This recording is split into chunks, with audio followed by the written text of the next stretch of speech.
ব্লগে সকলকে অনেক ভালো। ছানাটা যেহেতু কাটানো হয়ে গিয়েছিল, ছানাটাকে আমি সুন্দর করে যখন নরম আছে এই শেপটা আমি দিয়েছি, চাপা দিয়ে দিয়ে দিলাম। চাপাটা দিয়ে 2 থেকে 3 ঘন্টার জন্য এখন ফ্রিজে আমি রেখে দেবো। তারপর পনির বানিয়ে আজকে পনিরের তরকারি করবো। চলো ফ্রিজে যাই। গ্রামের দিকে দুধ যেহেতু অনেকটাই ভালো, নিজম দুধ পাওয়া যায়, তার ফলে না ওই দুপো দুধটা কাটতে অনেকটাই পিস করে রেখেছি। দেখতেই পাচ্ছ, ভালো করে জলটা নিচড়ে নিয়ে ছানার তরকারি বানাবো বলে ভেবেছি। আর ওই চৌকো করে জলটা নিচড়ে ভালো করে ডলে নিয়ে রেখে দিলাম। তো থাক এখন। আর চলো নিচে এসেছি, একটু আলু বাটি বানাবো। মানে সবসময় তো আলুটাই খাওয়া হয়, মানে আলুর তরকারি, আলু ভাজা, না হলে আলু সিদ্ধ, আর মাঝে মধ্যে হয়তো বেগুনি চপ হয়েও থাকে। তো আজকে ভাবলাম ওই যে সিঙ্গারার যে পুরটা বানানো হয় সেই রকমভাবে একটা ভালো করে বাদাম, আলু, আর সাথে ওপর থেকে কেশরি মেথি আর একটু কারি পাতা সব রকমের দিয়ে অল্প মিষ্টি ছড়িয়ে একটু আলু ভাজাটাকে বাটি বাটির মতন করেছি, যার ফলে ওই যে ওটাকেই সিঙ্গারার আলু ভেবে খাওয়া যাবে। যাই হোক, শসা আর গাজর নিলাম, আর বাজার যেসব নিয়ে এসেছিলো সেগুলোকে আমি ফ্রিজে রাখবো বলে পলিথিনে ভরে নিচ্ছি। কারণ ওই রোজ রোজ বাজার না থাকার কারণে ওই একবারে নিয়ে আসলেও ওই যাতে হয়ে যায় 1 সপ্তাহ, সেই কারণে সব রকমের সবজি দেখছি মিস্টার ঘোষ নিয়ে এসেছে। তো সেগুলোকে আমি পলিথিনে ভরে একবার ফ্রিজে স্টোর করবো। যাইভাবে আমার সব কিছু নিয়ে আসা। তো চলো ফ্রিজের মধ্যে সব কিছু ভরে দিই আর তোমাদের সাথে আমার ব্লগটি সারাদিনে শেয়ার করি।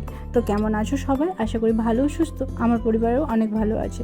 তো চলো তোমাদের সাথে কিছু গল্পও শেয়ার করি, সাথে সাথে আমার দিনের যেসব কাজবাজ থাকে সেগুলোও করতে থাকি। রাই কিন্তু আমার সাথে সাথেই আছে, এই যে একটু মজা পাচ্ছে। যাই হোক, ম্যাম আজকে সন্ধ্যেবেলা আসার কথা ছিল, যার ফলে সকালের টাইমে একটু পড়িয়ে আমি স্নান করে এসেছি। ওই ঘন্টা 2-3 পরে তো সকালের টাইমেই চা খেয়েছি আর ফ্রিজে বসিয়েছি ছানাটা। আর বাজার টাজার করে এসে প্রায় 9:30-9টার মতো বাজছে। সব কিছু ফ্রিজের মধ্যে ঢুকিয়ে রাখি, আর তারপরে ওই ঘন্টা 3 মতো থাকার পর ছানাটার কি অবস্থা সেটা তো বের করে দেখবো। তো চলো। তো 3 ঘন্টা পর এলাম আমি, আবার এসেছি। চলো ফ্রিজটা খুলে দেখি কি অবস্থা। আইসো আইসো।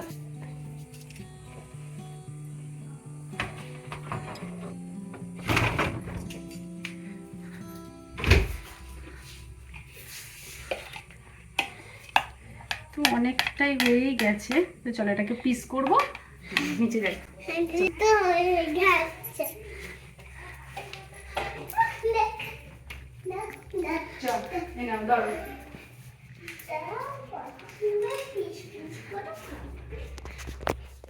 এই এখন রাই বসেছে, এই যে ছুরি। দাঁড়াও, ছুরিতে করে কাটবো। আমি কেটে দিচ্ছি, তুমি দেখো।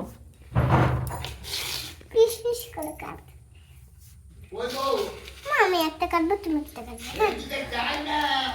বাড়িতে ছোট্ট শিশু থাকলে তাদের এই আদো আদো কথাগুলো শুনতে কিন্তু মন্দ লাগে না। যাই হোক, ওর ইচ্ছা আমার সাথে সাথে একটু কাজ করার। মানে আমি তো একটু কম কম কাজ করি, ও আবার আমার সাথে সঙ্গ দিয়ে মাম্মাম তুমি একটু কাটবে, আমি একটু কাটবো। আমি বললাম তুই ফার্স্ট টাইম করছি তো দেখ, তারপর তুই কাটবি, সেই ভেবে ওকে শেখাচ্ছি। আর দেখো, আমি ভালো করে হয়তো কাটতে পারছি না, তার জন্য একটু এরকম এরকম হয়ে যাচ্ছে, কিন্তু ছানাটা যথেষ্ট সুন্দর বসেছে। আর আমি ভালো করে একটু ডলে ডলে ডলে ডলে তারপর ওই চৌকো করে একটা আকৃতি করে ফ্রিজের মধ্যে ঢুকিয়েছিলাম, যার ফলে এরকম একটা ভালোই বসেছে। আর ধারগুলোকে আমি ভেবেছি হাতে করে একটু সমানতাল করে দেবো, যার ফলে চৌকো আকৃতিগুলো দেখতেও সুন্দর লাগবে। আর এগুলো ভাজার পর পনিরের মতনই দোকানের মতন হবে। তো সবগুলো এরকম হালকা করে রেডি করে নিয়েছি। তো আজকে মাকে বলেছি যে আলু দিয়ে আর পনির দিয়ে একটা সবজি বানাবে, মানে তরকারি বানাবে, ভেজ ঝোল যেটা হয়। পোস্ত তো খাওয়াই হয়, কিন্তু এই ঝোলটা করলেই ভালো লাগবে।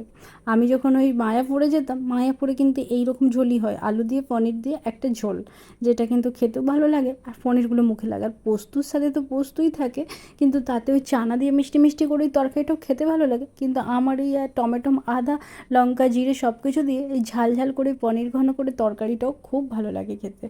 যাই হোক, মা এখন আবার উনুনে রান্নাবান্নাগুলো করছে। তাই এখন 5টা মতো বাজে, খেয়ে দিয়ে একটু শুয়েছিলাম। এই যে নিয়ে বেরিয়েছে পেঁপের বিচে।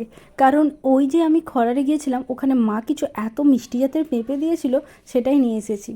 ওই কিছু লাগাবো, মানে ওই যে বর্ষাকালে তো অনেকটাই জায়গা, এই ডাব গাছগুলো আস্তে আস্তে অনেক বেড়ে উঠেছে। আর ধারে ধারে শাশুড়ি মা কিছু শসার বিচে, ঝিঙে বিচে, চিচিঙ্গে বিচে সব রকমেরই বিচে লাগিয়েছে। আনারসের গাছ হয়েছিল। আর এই হচ্ছে, এগুলো হচ্ছে পেঁপের বিচে। তো চলো এখানে একটা করে পুঁতে দিই।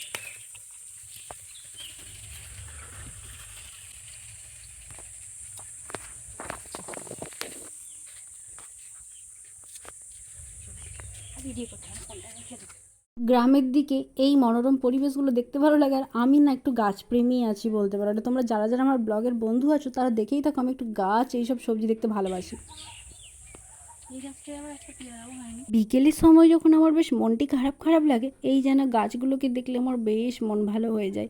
যাই হোক, যেটুকু গাছ লাগিয়েছে, মাটি খুব একটা যে ভালো সেটাও বলবো না, যে ভীষণ একটা ফুল দিচ্ছে। আমি তো কত কাগজ ফুলের গাছ, তারপরে রঙ্গিনী ফুলের গাছ, অনেক কিছুই লাগিয়েছি, কিন্তু বেশ কিছু ফুল দেয়, আবার কিছু মরেও যায়। হলুদ গাছই তো ওটা। আই দেখ, এই দেখ ওখানে আবার কাঞ্চন ফুলের গাছ। কোথা কে লাগিয়েছে রে ওটা? ভাবছেই হয়ে গেল কি যাতে কটা চারা লাগিয়েছিলাম আমি, মানে 4টে লাগিয়েছিলাম, 4টেই হয়েছে। দেখো গাইজ, 1 2 3 4, 4টে পেঁপে চারাই হয়েছে। আর কিছু বেশ কিছু আছে, ওগুলো ছড়িয়ে দিয়েছি ধারে ধারে, যা বেরাবে বেরোবে। তো আমি তোমাদের সাথে 2 দিনের ব্লগই শেয়ার করছি, ওই যতটুকু কন্টেন্ট নিয়েছিলাম সেগুলো। আমার যখন মন না ভালো থাকে তখন আর ফোন ধরারও ইচ্ছে থাকে না, আর সাথে সাথে তোমাদের সাথে কিছু কাজের জিনিসও শেয়ার করতে ইচ্ছে করে না, মানে যেগুলো ভালোবাসি সেই কাজগুলো যখন না পাই। তাই ভেবে ঘরের কাজটুকুই দেখালাম পরের দিন সকালে।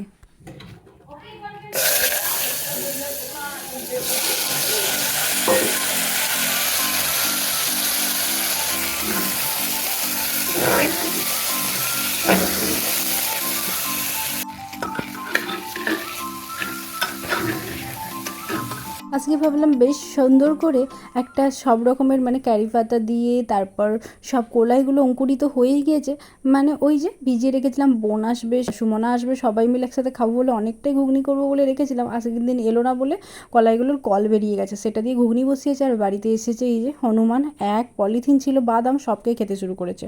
আর আমি এই রেমেডিটা তো করেই রাখি, তোমরা চাইলে আগে আমার ব্লগ দেখলেই বুঝতে পারবে আর কি কি দিয়ে এই রেমেডিটা করি। খুব ভালো একটা রেস্তোরাঁর মতন বা ভালো দোকানের ঘুগনির যে টেস্টটা হয় সেটাই। সব রকমের মশলা বানিয়ে রেখে দিই স্টোর করে, সেটাই আমি এই ঘুগনিটাই দেবো। আজকে আর কড়াই কষে করছি না, কুকারে করেই করে নিয়েছি। তারপরে মশলাটা উপর থেকে ছড়িয়ে, আর উপর থেকে একটু কেশরি মেথি ছড়িয়ে, আর ওই যে মশলাটা অল্প করে দিয়ে দিলাম, সব রকম দিয়ে এই ঘুগনিটা বানাবো। এটাও অসাধারণ টেস্ট লাগে। তো এই যে কেশরি মেথিটাকে হাতে করে একটু দলে নেবো, দিয়ে সুন্দর করে যে দিয়ে দিচ্ছি। এর গন্ধটা আমার ভীষণ প্রিয়, মানে আমাদের গোটা ফ্যামিলিরই প্রিয়ই লাগে। বেশ মিষ্টি মিষ্টি একটু হালকা তরকারিটা হয়, আর টেস্টফুল হয় যেন। আর উপর থেকে একটু শসা কুচি আর একটু বিট লবণ ছড়িয়ে এই ঘুগনিটা আমাদের 3জনের জন্য 3 বাটি মতোই করেছি। আমরা বেশি করে অনেক করে রাখি না, কারণ এই যে সকালেরটা সকালেই খাওয়া হয়ে গেল, এরকম একটা ব্যাপারই করি, যে অনেকটা করে রেখে দেবো রাত্রে খাবো এরকম কিছু না। তো আজকে মা গিয়েছে ডাক্তার দেখাতে, মানে শাশুড়ি মার কথা বলছি, যার ফলে এই রান্নাটা আমিই বসাবো। চালটা সুন্দর করে আগে বেসিনে ধুয়ে নিই, আমি কিন্তু বেশিরভাগ জলটা ফেলেই দিই, আর একবার মনে হয় যেন বালতি করে সঞ্চয় করে রাখি। চাল ধোয়া জলটাতে তো অনেক বেশি উপকার হয়, যদি আমি গাছের গোড়ায় দিই সেটাও খুব ভালো হয়, পাতিলেবুর গাছে দিলে বলে লেবু খুব ভালো হয়।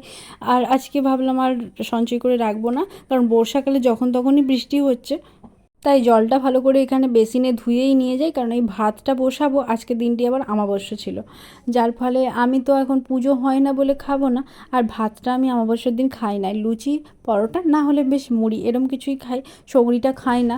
আর যার কারণে এই যে আমার একটু ছাতুর শরবত বানানো, একটু লেবু দিয়ে একটু বাতাসা দিয়ে, মানে ওই ঠাকুরের পুজো দিয়ে বাতাসাটা, আমরা তো একটু শরবত বানিয়েই খাই, যেটা ভগবানকে সেবা দিই, সেটাই বানিয়েছি 1 গ্লাস শরবত। আর ওইদিকে ভাতটা বসিয়েছি, কারণ ভাতটা ওইদিকে হতে থাক, আর সবজিগুলো তারপর আমি ছাতুর শরবতটা খেয়ে কেটে নেবো। আর পুজোটা যেহেতু জেঠিমা দিয়ে এসেছে, তাহলে পুজোটা 12:30 মতো করে পুজোটা হয়ে যায়, তারপরে আসলেই খাবারটা খাবো। আর ছাতু খেলে জানো তো অনেকটাই পেট ভর্তি থাকে, যার ফলে আর কোনো খিদেও পায় না। তাই শরবতটা খেয়ে নিয়ে আনাজগুলো কাটবো।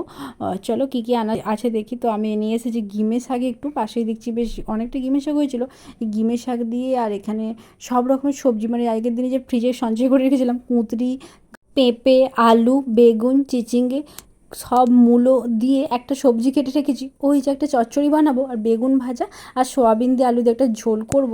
তাই একটু গরম জল করে সোয়াবিনগুলোও ভিজিয়ে রেখেছিলাম, আর এখানে হলুদ আর নুন দিয়ে নিচ্ছি, কারণ আগে তো ভাজতে হবে সবজিগুলোকে ভেজে, তারপর সোয়াবিনটা ভেজে ঝোলটা বসাবো, তারপরেই চচ্চড়িটা বানাবো। আর চচ্চড়িটা একবারেই কষে বসিয়ে দেবো, ওপর থেকে একটু বড়ি ছড়িয়ে নামিয়ে দেবো। তো রান্নাগুলো আমি সব গ্যাসে কমপ্লিট করে নেবো, তারপর সানমান রায়কে করিয়ে ভাত খাবো।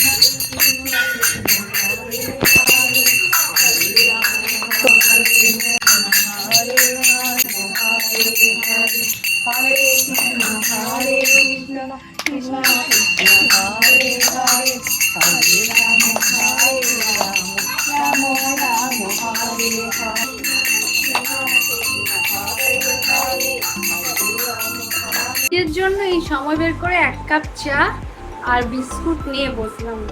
রাহির ম্যাম এসেছে পড়াতে। আর বেশি ব্লগটা বড় করছি না, আর কেমন লাগছে ব্লগটা অবশ্যই কমেন্ট করে জানিও, ভালো লাগলে চ্যানেলটিকে সাবস্ক্রাইব করো। সন্ধ্যায় ব্লগটি শেষ করলাম, দেখা হবে পরের ব্লগে।